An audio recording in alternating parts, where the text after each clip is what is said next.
Шангрила зочид буудалд бондын бүтээн байгуулалт хэлэлцүүлэг үргэлжилж байна. За үдээс өмнө бол одоо бодлого боловсруулагч шийдвэр гаргах хичээд бол яагаад энэ бондыг авах болсон шаардлагаа илүү бүр хэмэлцүүлсэн бол одоо хилцүүлгийн үдээс хойших илтгэлүүдийг илүү хувийн хвшлэх юм бол одоо төрийн байгууллагууд тавьж байна. Одоо бондоос хичнээн хэмжээний хөрөнгө авсан ямар төслүүд хэрэгжүүлсэн бэ гэдгийг бол одоо яг газар дээр нь гардаа ажилласан хүмүүсийн илтгэл одоо үргэлжилж байна л да. Тэгэхээр би төрийн орон сууцны корпорацийн захирал, ерхий захирал Ган Тулахтай уулзаад байна. Тэгэхээр танай байгууллага яг хизэнээс энэ бондын санхүүжилтээр төслүүдийг хэрэгжүүлж эхлэв.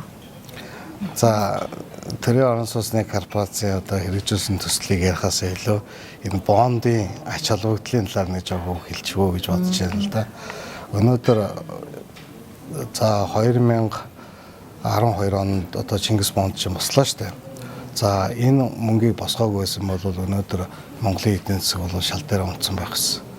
Энэ өөрөө юу гэж байгаа юм бэ гэвэл өнөөдөр дэлхийн эдийн засаг өөрөө тэр чигээрээ хямарсан байна. Хятад эдийн засаг, Оросын эдийн засаг, ер нь дэлхийн эдийн засаг нийтээр хямарсан байгаа энэ үедээ.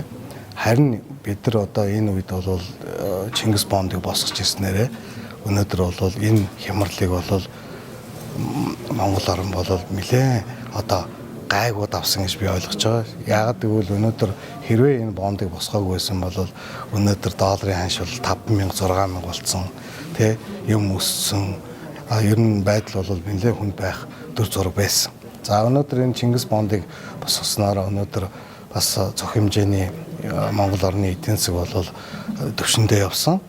Хэдэн одоо 2012 оны өмнөх 17% хүрчсэн эдийн засгийн одоо өсөлтийг 17% хүрчсэн эдийн засгийн өсөлттэй харьцуулах юм бол тэ одоо багч гэсэн яг л бодис суурин дээр очсон байхгүй юу. За 2017 оны 17% эдийн засгийн өсөлтийн үед бол одоо Австралид маш том үер болсон. Тэгээд нөгөө кокс үйлдвэр, коксын одоо нүүрсний ургаанууд үер давхтаад хаагдсан. Хятадын эдийн засаг нэлээд өндөр өсөлттэй явжсэн. Тэгээд хятад бол гангаа яаж хайлуулах уу, төмрөө яаж боловсруулах уу. Тэгээд эдийн засаг яг тэр үед нь Монголын одоо 5-7 гэдэг нүүрс олборлолтой одоо нүүрсний асуудал яригдсан. Тэгээд маш их хэмжээгээр бид нар бол нүүрс гарсан. Тэрний маш их мөнгө орж ирсэн. Дээр нь оюутлага эхэлсэн. Оюутлагын одоо тэр ихний хөрөнгө оруулалтын мөнгө орж ирснээр нэлээ одоо их мөнгөтэй болсон. Гинт олдсон мөнгөөр бид нар цогоо одоо яадаг нөгөө гинт олдсон хоол гидсэн талгаатай гэдэг шиг гинт эдийн засаг айгүй өндөр түвшинд хүрээд ирэн гутал бид яг бариад хийчих одоо төсөл хөтөлбөр байхгүй дандаа халамжийн тараас.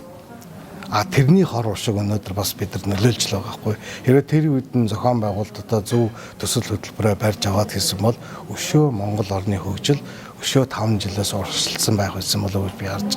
За өнөөдөр бид нар төрийн орон сууцны корпорац энэ Чингис бондоос бол нийтдээ 277 тэрбум төгрөгийн хөрөнгө оруулалт авсан. Бид нар мэдээж энэ чинь хүүтэй бид эргэн төлөлтөө хийгээ явж байгаа. За энэ мөнгөөр бид нар юу хийсэн бэ гэвэл өнөөдөр барилгын салбарын 1 м квадратын хөөсөрсөн үнийг газар дээр нь хөрсөн дээр нь болгочихсон. За энэ юу гэж хэлж байгааг бол өнөөдөр Улаанбаатар хотын төв барьж байгаа орон сууцуд бүгдөө л нөгөө ар моторын төмөр, нөгөө цутгамал, нөгөө цемент хэрэглэж байгаа. Буян тухай 1-2 хорооллууд бол бослоо. Энэ буян тухай нэг маань сая 280 байлаа. Метр квадрат нь буян тухай 2 маань сая 350 төгрөгөөр зарагдаж байна. Энэ өөрөө юу гэж яаг вэ? Ерөөсөө л иргэдтэй зорилтод бүлэг рүү хандсан иргэдтэй ер нь иргэд рүү хандсан зөв бодлого орон сууцны бодлогыг хөрсөн дээр нь болгож өгөөл асуудлыг шийдсэн. За энэ бүтээн байгуулалтанд бол Монголын одоо үндэсний корпорацууд, үндэсний компаниуд нэгдээд үндэсний бүтээн байгуулалтын корпорац байгуулагдаад одоо тэр компани доор бол туслан гүйцэтгэгч одоо 100 гаруй аж ахуй нэгж тэрний одоо ажилчид гэдэг ингээ бодоход бол 3600-аас 4000 ажилчин ажилласан байгаа байхгүй. За энэгээр бас л нөгөө монгол хүнийг ажилдаа орлоготой тий байлгах бас нэг үндсэн суурь болсон. Нөгөө барилгын салбар чинь зундаа ажиллаа үлдээ зогсдог нөгөө үйл 3 сар ч юм уу 4 сар хүүтний үед бол манай барилгачид бол бүгдөө хий зогсдог тий ажил хайгаад байдаг тийм байгаагүй. 100 бид нар бол огсролтуудаа хийгээд цонхоо битүүлж аваад дулаанаа тавингуудаа үйлжингөө засал чимэглээ гэж явжсэн. Өнөөдөр энэ бүтээн байгуулалт бол жилийн дотор л бид нар одоо сүүлийн 20 жил гэдэг. За сүүлийн одоо бодолчунд хэлэхэд бол сүүлийн 40 жилдээ өнөөдөр энэ том бүтээн байгуулалтыг хийсэн бүтээн байгуулалт бол хийгдээгүй. Тэгвэл бас Монгол компани, монголчууд хийгээгүй байхгүй. Тэгэхээр бас энэ юу хэлж яаг бол одоо 1940-од оны сүүл 50-од оны их үед бол одоо 120 нөгөө 40 мянгад 120 20 мянгад гэл ингээл дандаа нэг 51-оор одоо энэ дэлгүүр ихтлүүр энэ чинь дандаа нөгөө хятадын компаниуд орж шаттууд л барьж өгч байсан. Дараа нь 80-ад оны Брежнев зүйл толгойд улсын үед чинь Брежневийн тусламжгаал нэг баахан угсармал одоо 3-4 дугаар хороол барьчихсан. Тэр бол 3-4 дугаар хороол чи өнөөдөр ингээд яг айл гэр өрхийг ингээ бодоод үзэхэд нэг 1800 айл байгаа байхгүй тий. Тэгэхэд тэр 1800 айлын орон сууцыг өнөөдөр 10 жил барьжсэн гэж байна. Тэгэхэд өнөөдөр бид нар 1764 дээр нь ингээд Баян тухай 2 гээд хороолуудыг ингээд бодод бид нэр яг жилийн дотор л орон сууцаа барьчихж байгаа юм. Гэхдээ мэдээж хэрэг энд бол орчин үеийн технологиуд их одоо нөлөөлсөн тий бүрэн зутгамал тий шууд ингээд зутгадаг гар моторын техникүүд бол нэлээд өгсөн бас тийм давуу талууд байгаа. Тэгэхдээ энэ одоо 20 жилийн хөдөлмөр 20 жилийн хугацаа 2 жилийн хугацаа гэдэг чинь бол нэлээд одоо юм юутай одоо ялгаатай байгаа шүү дээ. Нэг юм байгаа. Хоёрдугаар энэ буян тухайн 1-2 хорооллын одоо энэ бүтээн байгуулалтыг дагаад барилгын материалын үйлдвэрлэл нэлээд хөгжлөө. Одоо жишээ нь хэлэхэд бол Монгол байна гэдэг одоо компани байна шүү дээ. Үйлдвэрэн тэр бол буян тухайн 2-ын бүх одоо байныг нийлүүлж байна. Тэр аж ахуй нэгж босч байна. Бас манай төрийн орон сууцны корпорацийн бас 1000 айлын хөтөлбөр гэдэг аймаг болгон тий хөтөлбөрийг хэрэгжүүлсэн. Энэ дээр бол бидний бодлого бол дандаа тэр аймагтаа байгаа барилгын материалын үйлдвэрүүдийг дэмжиж, за та нар энэ аймагтаа үйлдвэрлэж байгаа барилгын материалуудынхаа авч одоо энэ бүтээн байгуулалтаараа одоо оролцуулаараа энэгээр юу тий шаардлага тавьсан. Энэгээр юу гэж хэлж байгааг бол ямар ч байсан энэ бүтээн одоо тэр орон нутагт байгаа нэг аж ахуйн нэг жижигсэн те хөл дээрээ босоосоо гэсэн л бодлого бас энэ шинжилгээний засгийн газрын бас нэг бодлого байсан болохоор нэлээд олон аймагуудад бол одоо зоромгийн үйлдвэрүүд бий боллоо, хаалга цонхны үйлдвэрүүд бий боллоо те нөгөө блокуудаа хийдэг боллоо, нөгөө зам талбайг тавьдаг нөгөө жижигхэн хөөрхөн нөгөө замын одоо явган үнэ замуудын одоо блокуудыг хийдэг боллоо. Энэ өөрөө юу хэлж яах гэхээр нөгөө ямар нэгэн одоо төсөл хөтөлбөр хэрэгжинэ гэдэг чинь өөрөө үр дагавар аягүй ихтэй байхгүй нөгөө жижиг аж ахуйн нэгжүүдэд тий хөл дээр нь босгодог ч юм уу тэр одоо бүтээтгүүнүүдийг авдаг ч юм уу тий энэ өөрөө бас нэг эдийн засгийн эргэлтэнд ороод тэр аж ахуйн нэг жижиг аж ахуйн нэгж одоо хөл дээрээ босно гэдэг чинь бас тэнцээ нэг 10 хүн ажиллаж байна. Тэрний 10 хүний нийгмийн асуудлыг шийдэж байна. Ажилдаа орлоготой болгож байна тий иймэрхүү харилцаа бий болсон ач холбогдол одоо энэ Чингис Бондын хамгийн том өгөөж болов гэж би бодож байгаа. Хоёрдугаарт бол өнөөдөр үндэсний гадны хөрөнгө оруулалтууд Монгол руу орж ирэхгүй байна. Ерөөсөө л уул уурхаал бол ханддаг. Уул уурхаал одоо Монголын эдийн засгийг авч явдаг гэсэн байдлаар эдийн засгийг хараад байна л да. Өнөөдөр бас үйл хөдлөх хөрөнгөний зах зээл, үйл хөдлөх хөрөнгөний хуулийг бол бий болгоул өнөөдөр үйл хөдлөх хөрөнгөөр ер нь Монгол улсын ер нь улс орны нэг дотоодын нийт бүтээгдэхүүний 30-40% бол хангад юм бэл. Тэгэхээр энэ одоо үйл хөдлөх хөрөнгөний зах зээлийг бол хөгжүүлэх ёстой юм болов уу гэж харж байна.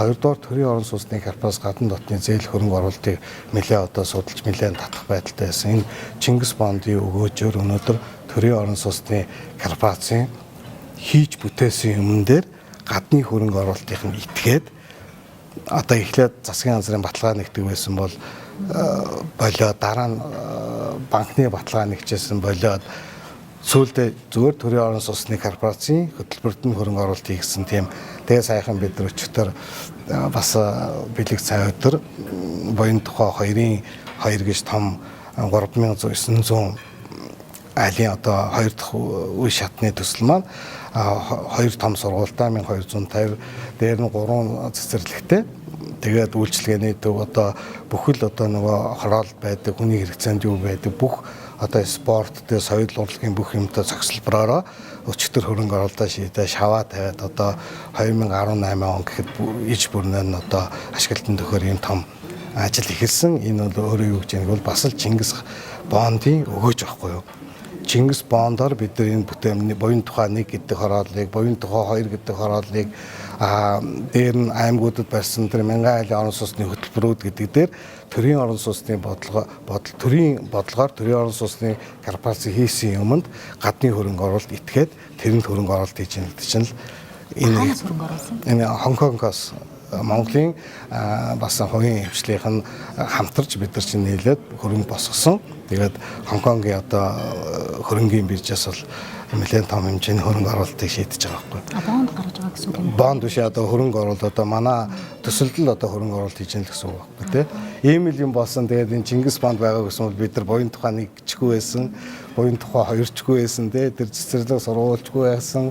Энэ зам талбайч байхгүйсэн тий. Энэ одоо эрчим хүчний өргөтөлгөөдч байхгүйсэн. Энэ гудамж төсөлж байхгүйсэн. Тэгэхээр энэ бол бас энэ нэг эдийн засгийн дэлхийн эдийн засгийн хямралын үед бол Чингис бонд бол ер нь Монгол улсыг бол аварсан гэж болно. Одоо ингээд өөр гэж яриад байгаа. Энэ бол зээл байхгүй юу?